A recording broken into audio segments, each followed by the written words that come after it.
कुछ और नज़र नहीं आ रहा, मुझे तो कुछ नज़र नहीं आ रहा इसलिए मुझे थोड़ी सी ना खुशी थोड़ी कम हो रही है। अभी आए तो मैं आपको पासो ग्लेशियर का भी बताऊँ।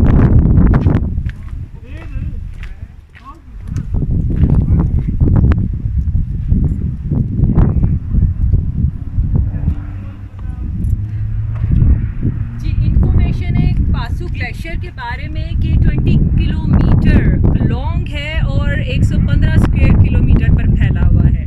ये पासो ग्लेशियर आपको यहाँ से नज़र भी आ रहा होगा, कितना ज़बरदस्त लग रहा है ये।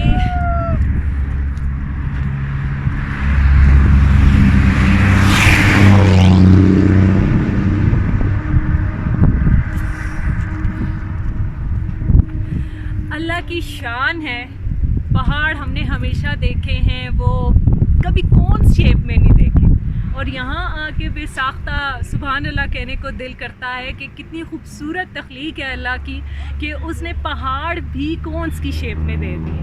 और ये भी देखें आप कि यहाँ पे it's normal weather right now, लेकिन सिर्फ थोड़े से फासले पर इट्स ग्लेशियर।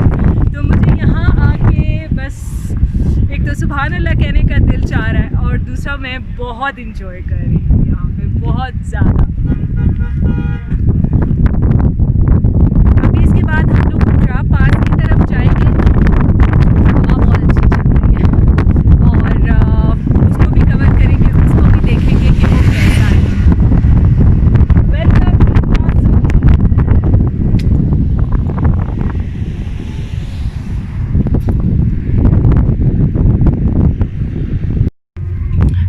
जी, प्लीज़ आप अपना इंट्रोडक्शन कराइए। हम लाहौर से आए हैं, 13 लोगों का ग्रुप है, 13 बाइकर हैं जिसमें 8 बाइक्स हैं, बाकी कुछ डबल भी हैं। ठीक है, आपका नाम? मेरा नाम शान है और शानडियर के नाम से पहचान है। अच्छा, लाहौर से यहाँ पे आना और बाइक्स पे एडवेंचर की इंतहा है, आप कैसा महसूस कर रहे हैं? हमें बहुत मज़ा आया, इसमें एडवेंचर भी है, एंजॉय भी है।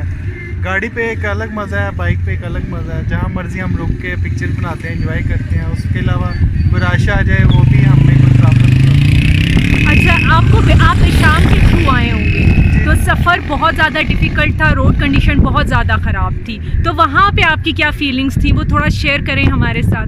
जब हम प्लान बना रहे थे जिन दिनों में, हमें बहुत ज़्यादा डराया गया था, रोड काफ़ी ज़्यादा ख़राब है। मगर ख़राब है तो गाड़ी के लिए है, बाइक के लिए इतना ख़राब नहीं है जितना कि बताया जाता है। तकरीबन 12-15 किलोमीटर ख़राब था रोड, उसके बाद हमें कोई रोड इतना ख़राब नहीं मिला और अल्हम्दुलिल्लाह हम ठीक से खैरियत से पहुंच गए। सबसे अच्छी चीज़ आपको इस टूर में क्या लगी है? इस टूर में कुदरती मनाजर बहुत हैं, इसका जो रोड है वो बहुत ज़बरदस्त है और एंजॉय कर रहे हैं, पूरे रोड को ही एंजॉय कर रहे हैं। एक मंज़र देखते हैं बड़ा खूबसूरत, रुक जाते हैं, आगे जाते हैं उससे भी ज़्यादा अच्छा मंज़र मिल जाता है। ठीक है, आप बाकी टूरिस्ट को कोई मैसेज देना चाहेंगे और स्पेशली बाइकर्स को? बाइकर जितने भी मैं देख रहा हूँ कि हेलमेट तक नहीं पहना, कोई सेफ्टी गैजेट्स नहीं पहने। हमने पूरा सेफ्टी ड्रेस पहना हुआ है, हेलमेट पहना हुआ है, तो सेफ्टी पहले है, बाकी चीज़ें बाद में। और जब इधर आते हैं टूरिज़म करने, सियाहत करने, तो सफाई का ज़्यादा ख्याल रखें। अक्सर रैपर वगैरह फेंक देते हैं कि चलो खैर है, ये कौन सा शहर या इधर कौन सा किस्म देखना है। इस चीज़ को नोट करें, कोई भी रैपर हो तो उसको वापस भी लेके जाएं। ये मेरा एक मैसेज है छोटा सा। ठीक है, आपका बाइक भी मुझे बहुत ज़बरदस्त लग रहा है और इसमें जो आर्टिशन की हुई है कुछ चीज़ें वो मैंने हैंडमेड खुद बनाई हुई हैं। Oh really? ये हैंड गार्ड खुद बनाए हैं। ये अभी ये मैं रास्ते में गिर गया था, ये देखिए ओके। कैसे रगड़ लगी है। 80 की स्पीड पे था तो आगे कैट आ गई, रात का टाइम था, हाँ हाँ, तो मैं गिर गया। अल्हम्दुलिल्लाह मुझे एक खराश भी नहीं आई। चले, शुक्र है अल्लाह का। बहुत बहुत शुक्रिया आपका शान, और अल्लाह आपका सफ़र आगे भी आसान रखे। शुक्रिया। ठीक है, थैंक यू सो मच। अल्लाह हाफ़िज़।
हे व्यूवर्स, इस वक्त 3 बज रहे हैं और इस वक्त मैं सोस्ट पे खड़ी हूँ। सोस्ट के बारे में मैंने अभी यहाँ पे जो है पीछे पढ़ा भी है कि यहाँ सोस्ट ड्राई पोर्ट है जहाँ से चाइना के साथ हमारा इंपोर्ट एक्सपोर्ट चलता है। मैंने कुछ चाइनीज़ ट्रक्स भी खड़े हुए देखे थे, अभी रास्ते में अगर चलते हुए कुछ नज़र आते हैं तो डेफिनेटली मैं आपके साथ शेयर करूँगी। अभी मैं यहाँ पे चाय पी रही हूँ और उसके फ़ौरन बाद ही मैंने निकलना है पंजाब पास के लिए, क्योंकि यहाँ भी मैंने पता किया है तो इट विल टेक 2.5 आवर मोर। तो तकरीबन 5:30 पौने 6 बजे हम वहाँ पहुँचेंगे और ऑफ कोर्स फिर हमें वापसी का सफ़र भी करना होगा। तो और जाहिर बात है शाम में लेट नाइट पहुँचने का कोई उधर वो नहीं है, रीज़न नहीं है, क्योंकि फिर मैं वहाँ के ना व्यूज़ इंजॉय कर सकूँगी और ना मैं आपके साथ शेयर कर सकूँगी। तो इसलिए बगैर टाइम वेस्ट किए निकलते हैं।